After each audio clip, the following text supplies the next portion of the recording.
Giuseppe Conte, al quale do il benvenuto. Buongiorno, buongiorno Conte, e intanto anche buon compleanno, buon compleanno. Grazie, grazie a lei e un saluto a tutti i telespettatori. Senta, il regalo con questa rottura, ci dica la verità, le è già arrivato in qualche modo la sua rivincita sul PD oppure si aspetta altri regali in giornata? No, io non mi aspetto regali dagli altri, dalle altre forze politiche. Mi dispiace per il disastro politico che il PD sta combinando, ma chi è causa del suo mal pianga se stesso. Mi aspetto invece un regalo, ma un regalo, lo dico tra virgolette, dai cittadini. Confido che possano apprezzare la coerenza di azione, la chiarezza di visione del Paese che noi abbiamo e le nostre battaglie politiche. Votando noi hanno la garanzia che quei programmi, quei progetti, lo abbiamo già dimostrato, li realizzeremo, ci impegneremo quantomeno a realizzarli con le unghie e coi denti. Senta, lei ha scritto ieri immediatamente un post nel quale dice noi non chiediamo seggi, eventualmente Letta li offra a Tabacci e a Di Maio. È lei questa volta che chiude la porta al Partito Democratico? Il Movimento 5 Stelle non chiude la porta alle forze politiche che vogliono e alle componenti sane del Paese che vogliono perseguire un'agenda sociale vera e vogliono perseguire una transizione ecologica e digitale effettiva. Diciamo che il PD si è chiuso le porte da solo e si è incastrato da solo.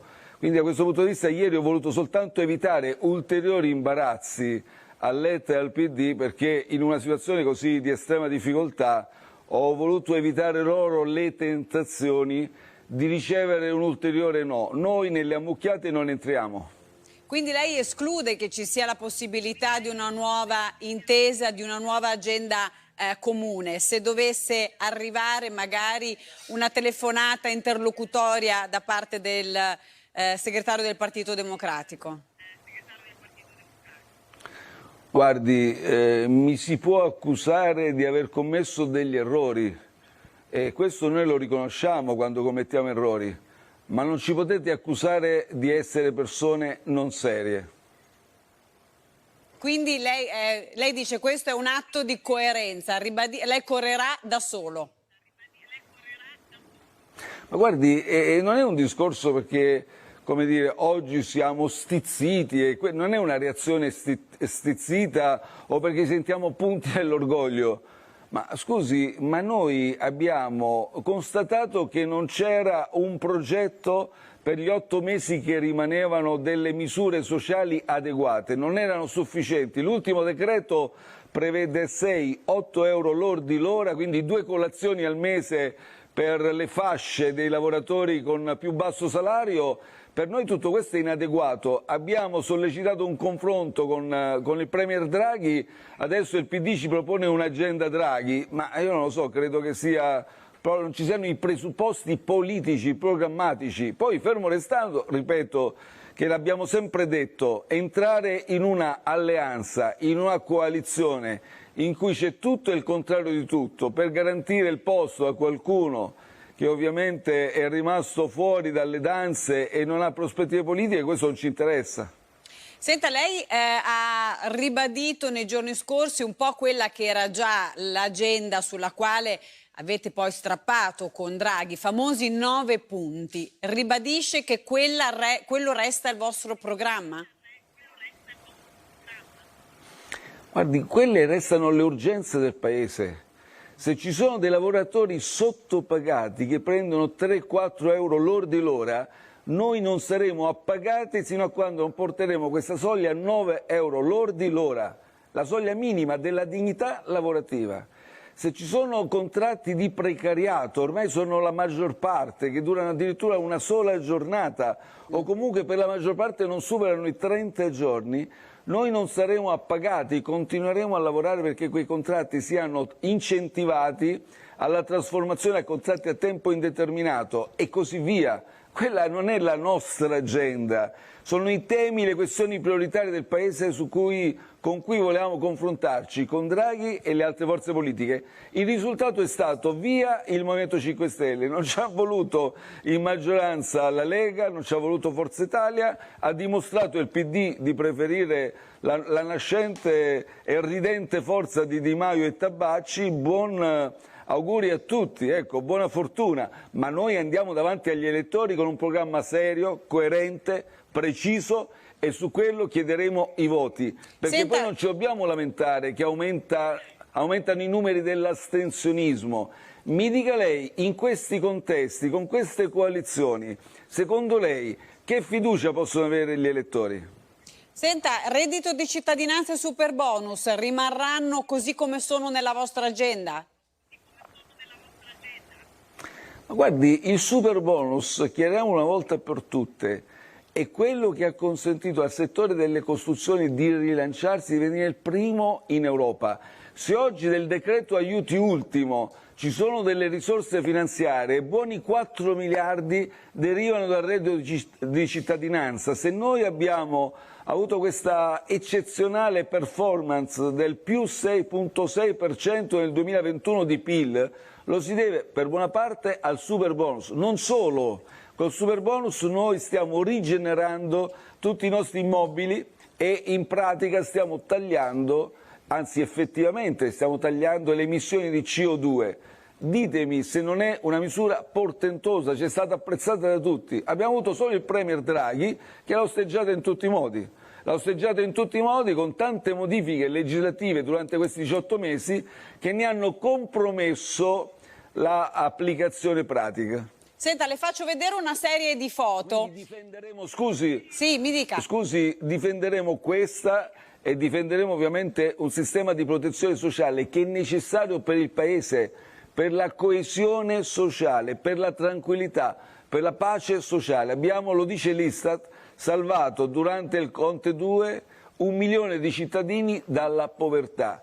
Chi oggi parla di metadone però di queste due misure, Stato, Conte, mi permetta di sottolinearle che in tanti hanno evidenziato le storture anche di sistema, sulle quali forse bisognerebbe fare un ragionamento più approfondito, sia sul reddito che sul superbonus. Sono le due critiche più aspre che vengono mosse contro queste due misure che di fatto hanno anche degli aspetti molto positivi, come lei ha sottolineato. Mi dà 30 secondi sul punto? Le do 30 allora, secondi e poi andiamo su queste immagini che voglio mostrarle. Prego. Allora, sul reddito di cittadinanza non se ne è accorto nessuno e non certo la propaganda. Abbiamo noi introdotto da ultimo misure contro le frodi ancora più severe. Costituisce il reato, ma le frodi, reato ovviamente percepire un reddito di cittadinanza senza averne i requisiti, ma ripeto sono frodi minime. Assolutamente non superiori a quello che può succedere con l'invalidità civile, con altre agevolazioni che lo Stato eroga a beneficio dei cittadini bisognosi. Per quanto riguarda invece il superbonus, il problema vero è che 50.000 aziende oggi rischiano il fallimento perché si è fatto in modo, anche con modifiche legislative, che questi crediti fiscali rimangano nel cassetto, dobbiamo farli circolare. Però se abbiamo un governo che pubblicamente va al Parlamento europeo, va al Senato a dire che questa misura è il guaio di tutti i mali, lei comprende che è difficile far circolare crediti fiscali.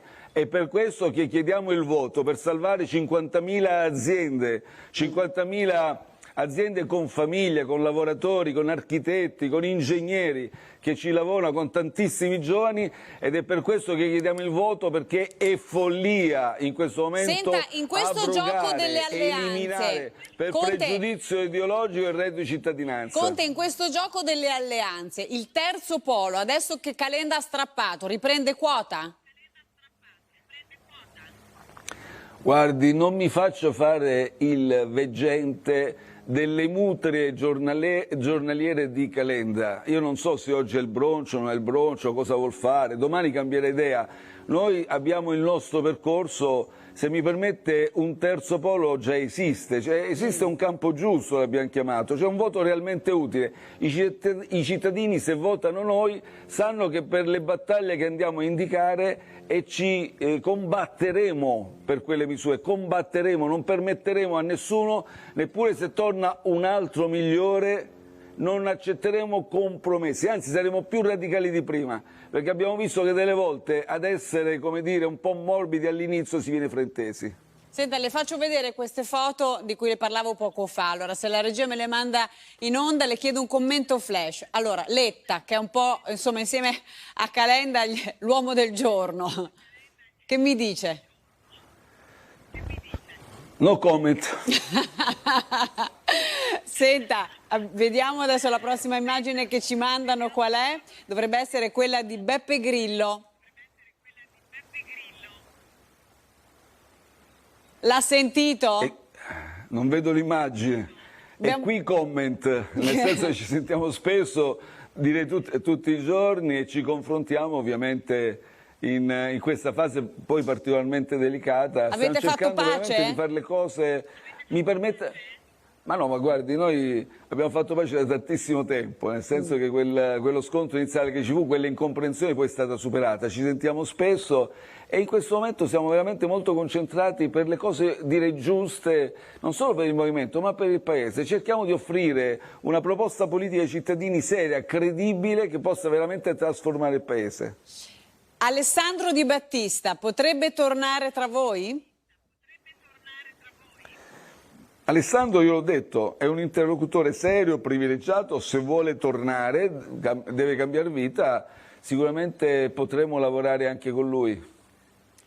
Abbiamo il leader della Lega, Matteo Salvini, avete già governato insieme una volta, possibile una nuova intesa in qualche modo su qualche punto?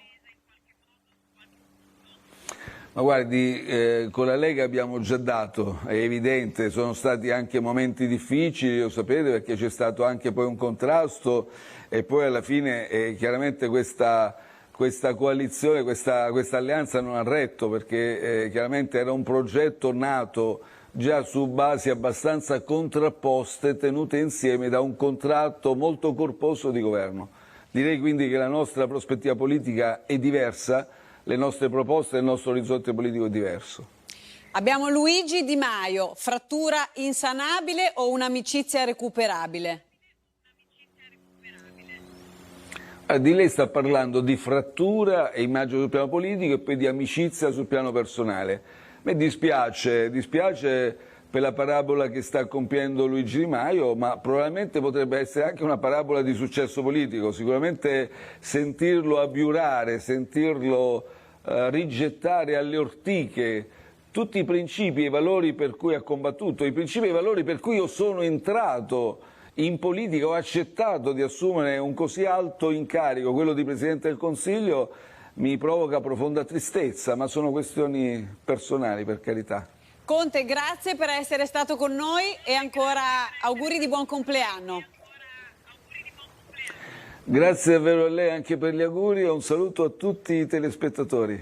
Buona giornata. A lei.